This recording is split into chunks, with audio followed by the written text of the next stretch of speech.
This is the type of indictment you would expect from someone in the mafia. I don't know that I could keep him off the stand. He is very eager to tell his story. They're going to show that video over and over and over about what happens to women that won't change their stories. His reputation is over. The United States government, they start making this case as a takedown of a successful black man.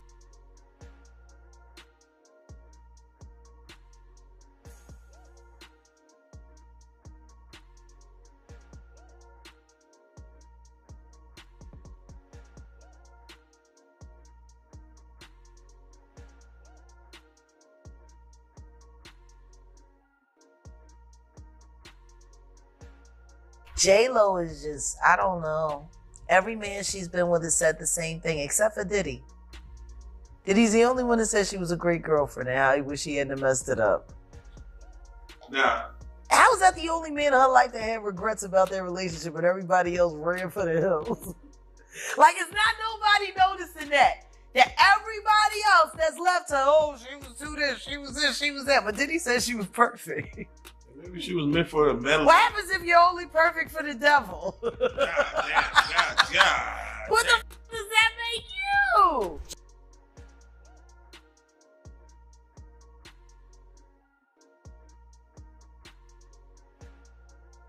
You really thought that just running off and marrying Ben Affleck was going to take you out of the Diddy downfall?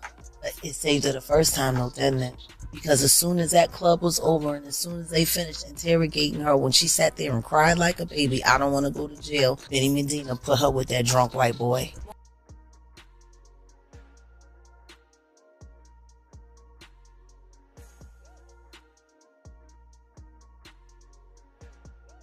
TMZ presents The Downfall of Diddy, The Indictment, now streaming on Tubi.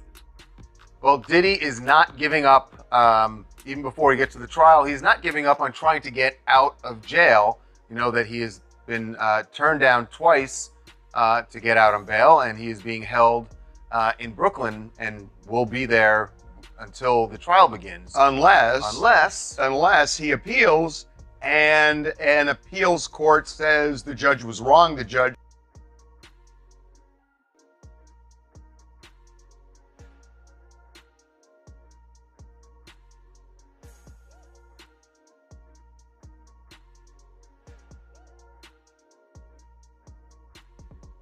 should have allowed him to post bail, which is exactly what they are going to try and do. Right, and he has brought in new lawyers to try and get this done. We'll get to the lawyers in a second. I just don't know how has the argument changed? The problem is this, that The same things that the judge said before. there's a legal standard when you appeal something like this. And the legal standard is, did the judge abuse his discretion? Because ultimately, this is a discretionary thing. And it is a high standard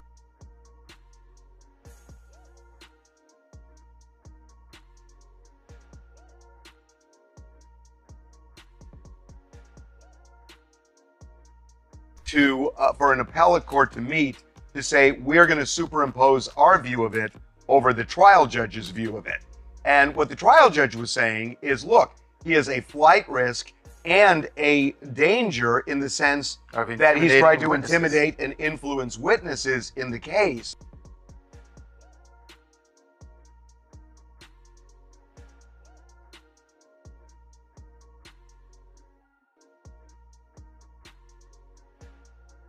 It's J-Lo right there. They about to let her out. Hey, J-Lo. Hey, when you gonna stop messing with these lines, man? Get a real one like me. Oh, you ain't gonna reply? Keep getting divorces then, Lane. You did used to date Mr. Can't Stop, Won't Stop. Diddy, he's a he's a hell of a hustler. No, he was. He was. But I don't know, we never lived together. I was talking more about my relationships where we lived together and everything. We were like boyfriend and girl.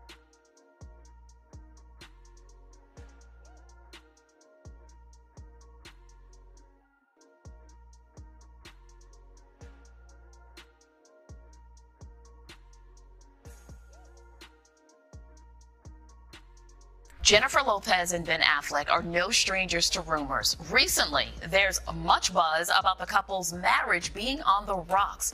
They're also subject of the new special TMZ investigates J-Lo and Ben missed warning signs.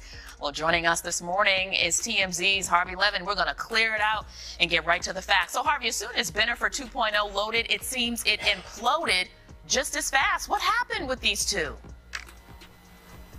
Well, I mean, a lot happened, but, Tashani, what I find really interesting about this is, we talked to a bunch of people.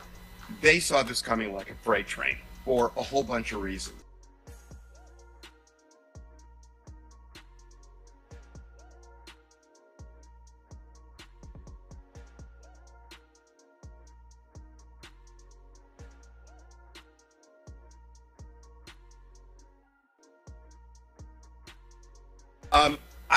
I think one of the reasons, and it's really interesting, everybody knows Ben has a substance abuse problem and he is an addict.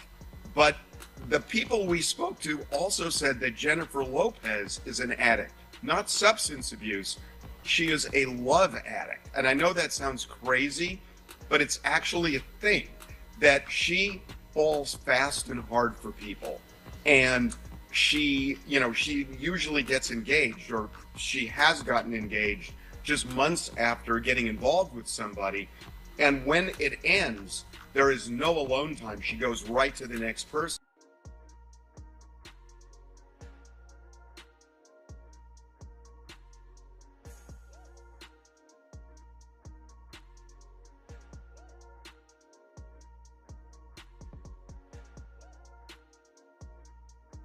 And a lot of the people we talked to said that is just a recipe for disaster. When it comes to maintaining a relationship, you need this kind of alone time. The other thing is, and this sounds superficial, but it's real. He hates publicity, Ben Affleck, and she loves it like a moth is driven to a flame. And this is what torpedoed their first relationship, or at least one of the reasons, according to them. And yet they repeated this a second time, going on this kind of love tour. And when he looks miserable, a lot of the people we talked to said he actually is miserable. Yeah, my Boston brethren, every time we saw him, he had a frown on his face. But we want to get to some sound right now, Harvey. Let's go there real quick.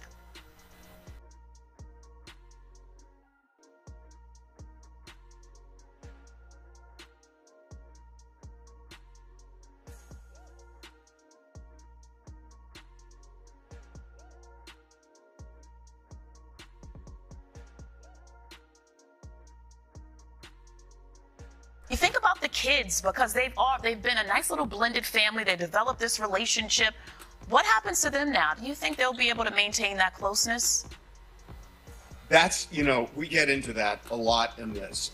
It is really tough on any kids involved in divorce. But if you think about it, these kids on both sides have already been involved in one divorce, and in J-Lo's case, more than one. And then, in terms of relationships. And, now they blended and they're kind of broken apart. So, theoretically, yeah, they've gotten close.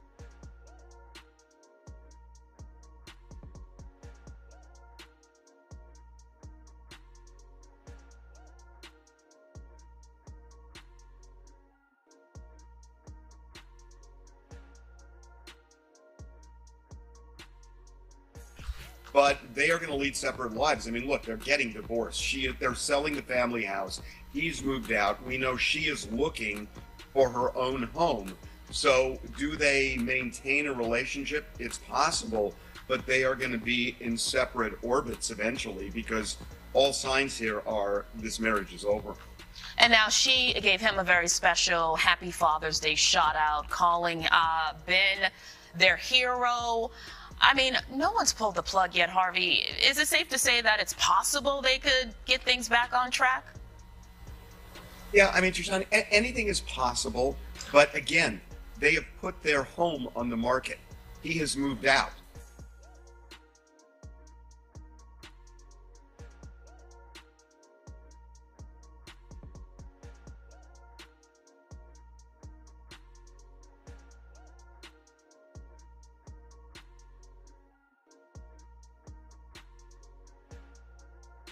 she is now separately working with a realtor in Beverly Hills looking for her own home.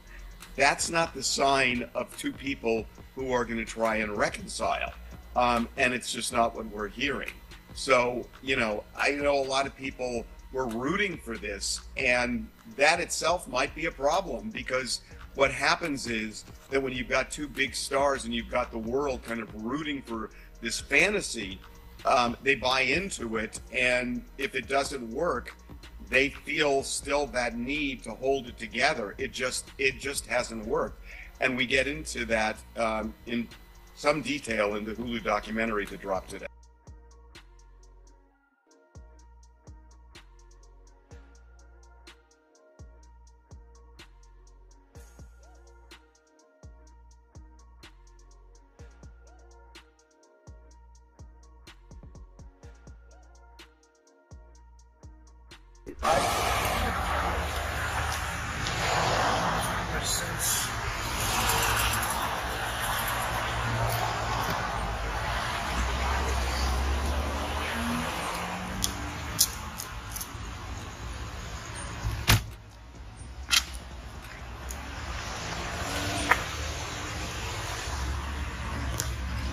Have a good day. You got it.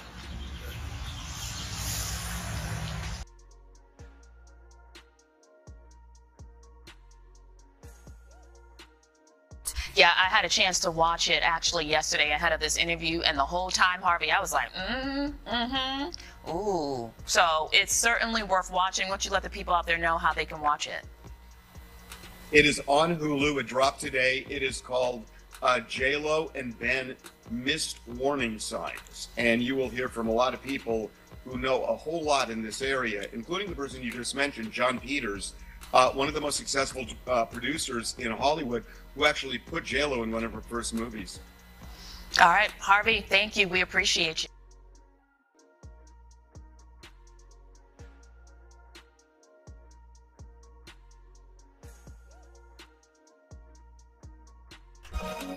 All right, we're getting into the debrief and the very latest on Sean Diddy Combs' arrest on sex trafficking crimes. TMZ is reporting that at least 2 new people plan to cooperate with the feds, and they're willing to testify in front of the grand jury. All right, joining us now with the details, Charles Latabodier, TMZ executive producer. Charles, thanks so much for being here with us. Obviously, it's been a very busy week in this case. What's the latest with the investigation? Yes, Steve and Bianca, as U.S. Attorney Damian Williams promised earlier this week, he said this is an ongoing investigation and that they will be speaking to more people. We found out that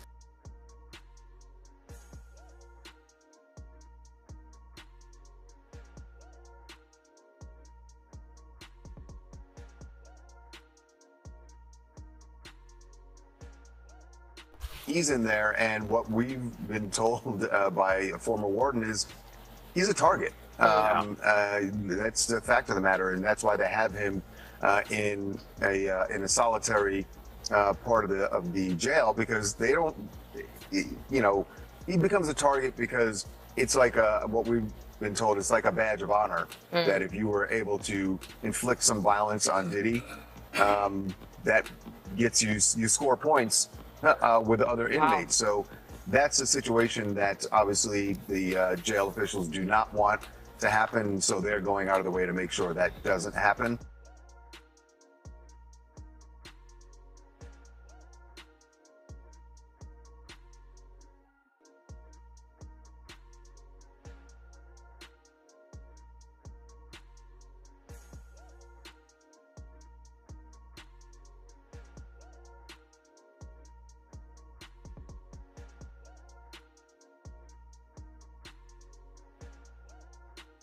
Jennifer Lopez should definitely be charged. Mary J. Blige should also be charged. Should I keep going? Jay-Z should be charged. Khaled should be charged. Rick Ross should be charged. Usher should be charged and tried with him off of Justin Bieber.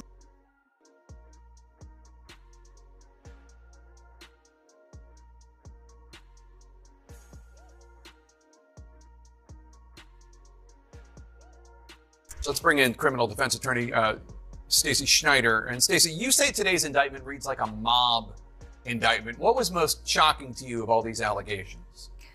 Yeah, the fact, Jake, that the government in this indictment presented evidence alleging that Sean Combs was running a criminal enterprise, and they actually named it in the indictment, the Combs Enterprise.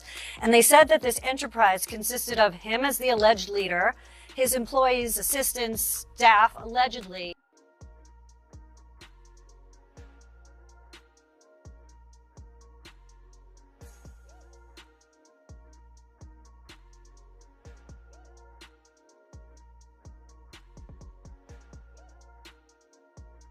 That were able to procure women and alleged male sex workers to engage in performances for his own sexual gratification. Where it differs from a mob indictment, it has all the elements of putting together this racketeering allegation of all these moving pieces using resources from his businesses. But the fact that this is about an allegation of sexual gratification being accomplished by alleged human trafficking. It's one of the most unique indictments I've ever seen in this area, in the area of sex crimes, because the government isn't actually prosecuting.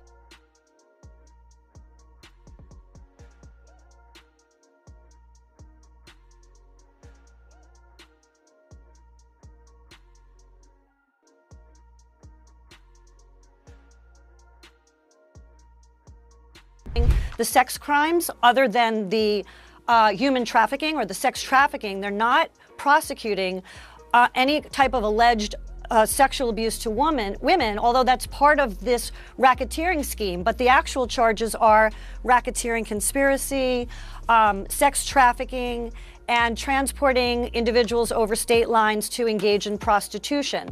The reasoning around all of this, his alleged motivation as presented in that indictment by the government,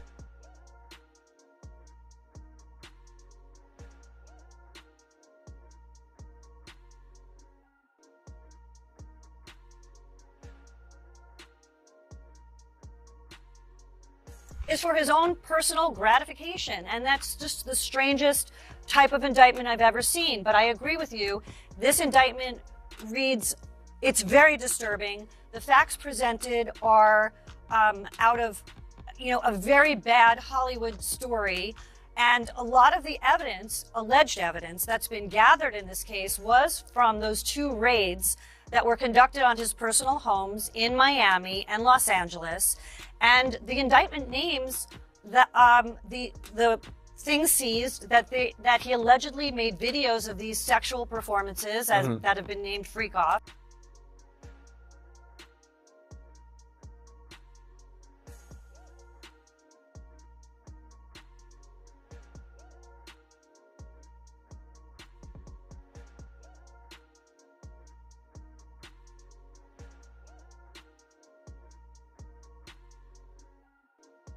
The government, in their characterization, does not say that anybody did any of these things non-consensually. What do you make of that?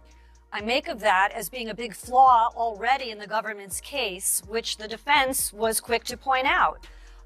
Even if he was engaging in this alleged conduct, there was no allegation or no statement in that indictment saying that any of these alleged victims or alleged witnesses willingly participated in some of these acts that people find offensive, that sound to be offensive.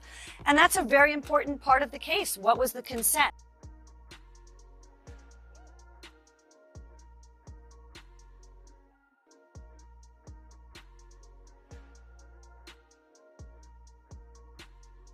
For so many people, illuminating, infuriating, troubling, devastating. You can go down the list of things, but it's so difficult to speak about. I know. Being a witness of anything. Tell me how you must be feeling just knowing that this has even come to light. Well, I have kept this secret for like 14 years. I mean, the first time I experienced it was 2010.